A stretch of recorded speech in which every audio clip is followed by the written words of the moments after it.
اگر اس سیریز کے ترجمے کے دوران مجھ سے انجانے میں کوئی غلطی ہو جائے، خاص طور پر قرآنی ترجمے یا احادیث کے ترجمے میں، تو اس کے لیے اللہ پاک کی بارگاہ میں توبہ کرتا ہوں۔ اللہ مجھے معاف فرمائے۔ بسم اللہ الرحمن الرحیم۔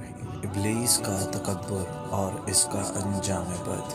اللہ تعالیٰ نے تمام فرشتوں کو آدم علیہ السلام کو سجدہ کرنے کا حکم دیا، تو ابلیس نے تکبر میں آ کر سجدے سے انکار کیا اور پھر اپنے اس عمل بد کی انتہائی قبیح دلیل بھی پیش کی۔ اس پر اللہ تعالیٰ نے اسے ہمیشہ کے لیے لعنتی قرار دے دیا۔ سورۃ الاعراف میں ارشاد باری تعالیٰ ہے، اور ہم ہی نے تم کو ابتدا میں مٹی سے پیدا کیا، پھر تمہاری شکل و صورت بنائی، پھر فرشتوں کو حکم دیا کہ آدم کے آگے سجدہ کرو، تو سب نے سجدہ کیا سوائے ابلیس کے، وہ سجدہ کرنے والوں میں شامل نہ ہو۔ اللہ تعالیٰ نے فرمایا، جب میں نے تجھ کو حکم دیا تو کس چیز نے تجھے سجدہ کرنے سے باز رکھا؟ اس نے کہا کہ میں اس سے افضل ہوں، مجھے تو نے آگ سے پیدا کیا اور اسے مٹی سے بنایا ہے۔ حضرت حسن بصری رحمۃ اللہ علیہ کا ارشاد ہے، ابلیس نے قیاس کیا اور سب سے پہلے اسی نے قیاس کیا۔ امام محمد بن سیرین رحمۃ اللہ علیہ فرماتے ہیں، ابلیس نے قیاس کیا اور سورج چاند کی پوجا بھی قیاس ہی سے شروع ہوئی۔ اس کا مطلب یہ ہے کہ اس نے اپنا اور آدم علیہ السلام کا موازنہ کرتے ہوئے اپنے آپ پر نظر ڈالی تو اسے اپنی ذات آدم علیہ السلام سے افضل معلوم ہوئی، اس لیے وہ انہیں سجدہ کرنے سے رک گیا، حالانکہ تمام فرشتوں کے ساتھ ساتھ اسے بھی سجدہ کرنے کا حکم دیا گیا تھا۔ نص کے مقابلے میں قیاس کا کوئی اعتبار نہیں ہوتا، اور یہ قیاس تو ویسے بھی غلط ہے، کیونکہ مٹی آگ سے بہتر اور زیادہ نفع بخش ہے۔ مٹی میں پختگی، بردباری، تحمل اور بڑھنے پھولنے کی صفات پائی جاتی ہیں، جبکہ آگ میں جذباتیت، ہلکا پن، جلد بازی اور جلانے کی خصوصیات ہیں۔ حضرت آدم علیہ السلام کو یہ شرف بھی حاصل تھا کہ انہیں اللہ تعالیٰ نے اپنے ہاتھ سے پیدا فرما کر ان میں اپنی روح پھونکی تھی، اس لیے فرشتوں کو حکم دیا گیا تھا کہ انہیں سجدہ کریں، جیسا کہ سورہ ہجر میں ارشاد باری تعالیٰ ہے، اور جب تمہارے پروردگار نے فرشتوں سے فرمایا کہ میں کھنکھناتے سڑے ہوئے گارے سے ایک بشر بنانے والا ہوں، جب میں اس کو صورت انسانیت میں درست کر لوں اور اس میں اپنی بے بہا چیز یعنی روح پھونک دوں تو اس کے آگے سجدے میں گر پڑنا۔ تو سب کے سب فرشتے سجدے میں گر پڑے مگر شیطان، تو اس نے سجدہ کرنے والوں کے ساتھ ہونے سے انکار کر دیا۔ اللہ تعالیٰ نے فرمایا کہ ابلیس تجھے کیا ہوا کہ تو سجدہ کرنے والوں میں شامل نہ ہوا؟ اس نے کہا، میں ایسا نہیں ہوں کہ انسان کو جسے تو نے کھنکھناتے سڑے ہوئے گارے سے بنایا ہے سجدہ کروں۔ اللہ تعالیٰ نے فرمایا، یہاں سے نکل جا، تو مردود ہے اور تجھ پر قیامت کے دن تک لعنت برسے گی۔ اللہ تعالیٰ نے سورہ بنی اسرائیل میں فرمایا ہے، اور جب ہم نے فرشتوں سے کہا کہ آدم کو سجدہ کرو تو سب نے سجدہ کیا مگر ابلیس نے نہ کیا، کہنے لگا، بھلا میں ایسے شخص کو سجدہ کروں جسے تو نے مٹی سے پیدا کیا ہے۔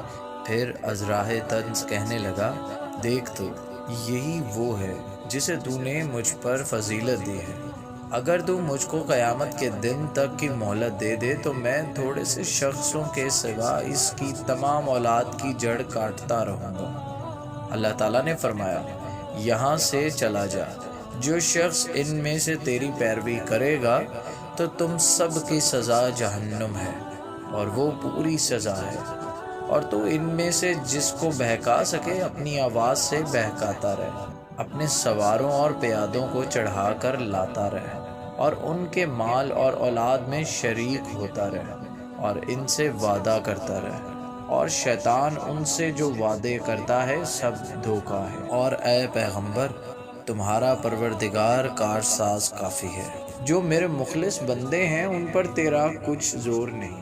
ابلیس کی انسانی دشمنی۔ اللہ تعالیٰ نے بنی نوع انسان کو ابلیس کی دشمنی پر متنبہ کیا اور اس کے انجام بد سے ڈرایا، جیسا کہ ارشاد باری تعالیٰ ہے سورہ کہف میں اللہ تعالیٰ نے فرمایا، اور جب ہم نے فرشتوں کو حکم دیا کہ آدم کو سجدہ کرو تو سب نے سجدہ کیا مگر ابلیس نے نہ کیا، وہ جنات میں سے تھا تو اپنے پروردگار کے حکم سے باہر ہو گیا۔ کیا تم اس کو اور اس کی اولاد کو میرے سوا دوست بناتے ہو؟ یعنی وہ جان بوجھ کر اللہ کی اطاعت سے نکل گیا اور اس نے تکبر کے بنا پر اللہ کے حکم کی تعمیل سے انکار کیا۔ یہ اس کی ناپاک فطرت تھی جس نے اسے دھوکہ دیا، کیونکہ وہ آگ سے پیدا کیا گیا ہے۔ حضرت عائشہ رضی اللہ تعالیٰ عنہا سے روایت ہے کہ رسول اکرم صلی اللہ علیہ وآلہ وسلم نے فرمایا، فرشتے نور سے پیدا کیے گئے ہیں، جن آگ کے شعلے سے پیدا کیے گئے، اور آدم علیہ السلام اس چیز مٹی سے پیدا کیے گئے جو تمہیں بتا دی گئی ہے۔ حضرت حسن بصری رحمۃ اللہ علیہ نے فرمایا، ابلیس ایک لحظہ بھر بھی فرشتہ نہیں رہا۔ حضرت ابن عباس رضی اللہ عنہ کہتے ہیں، ابلیس زمین کے فرشتوں میں سے تھا جنہیں جن کہا جاتا تھا، اور علم و عبادات میں ان سب سے بڑھ کر تھا، اور اس کا نام عزازیل تھا۔ ابلیس کا اعلان جنگ۔ سورہ اعراف میں ارشاد باری تعالیٰ ہے، پھر شیطان نے کہا کہ مجھے تو نے ملعون کیا ہی ہے، میں بھی تیرے سیدھے راستے پر ان کو گمراہ کرنے کے لیے بیٹھوں گا، پھر ان کے آگے سے اور پیچھے سے اور دائیں سے اور بائیں سے غرض ہر طرف سے آؤں گا اور ان کی راہ ماروں گا، اور تو ان میں سے اکثر کو شکر گزار نہیں پائے گا۔ یعنی اے اللہ، چونکہ تو نے مجھے گمراہ کیا ہے اس لیے میں بھی انہیں گمراہ کرنے کے لیے ہر جگہ گھات لگا کر بیٹھوں گا اور انہیں گمراہ کرنے کے لیے ہر طرف سے آؤں گا۔ خوش نصیب وہی ہیں جو اس کی مخالفت کریں، اور سراسر بد نصیب وہ ہیں جو اس کی بات مان لیں۔ رسول اکرم صلی اللہ علیہ وآلہ وسلم نے فرمایا، شیطان انسان کے ہر راستے پر گمراہ کرنے کے لیے بیٹھا ہوا ہے۔ ابلیس کی جلا وطنی۔ جب ابلیس نے حکم الہی کی تعمیل سے انکار کیا تو اللہ تعالیٰ نے اسے تا قیامت لعنتی اور مردود قرار دے کر نکل جانے کا حکم دے دیا اور اس کا مقام و مرتبہ بھی چھین لیا۔ اللہ تعالیٰ نے سورہ الاعراف میں ابلیس سے فرمایا، اس جنت سے اتر جاؤ، اور سورہ الاعراف میں مزید فرمایا، اس سے نکل جا۔ اس سے معلوم ہوتا ہے کہ وہ آسمان پر تھا، وہاں سے اسے نیچے اتر جانے کا حکم دیا گیا اور اس مقام و مرتبہ سے بھی محروم کر دیا گیا جو اسے عبادت کی وجہ سے اور اطاعت و عبادات میں فرشتوں سے مشابہ ہو جانے کی وجہ سے حاصل ہوا تھا۔ اس کے تکبر، حسد اور نافرمانی کی وجہ اس سے یہ مرتبہ سلب کر کے اسے ذلت و لعنت کے ساتھ زمین پر پھینک دیا گیا۔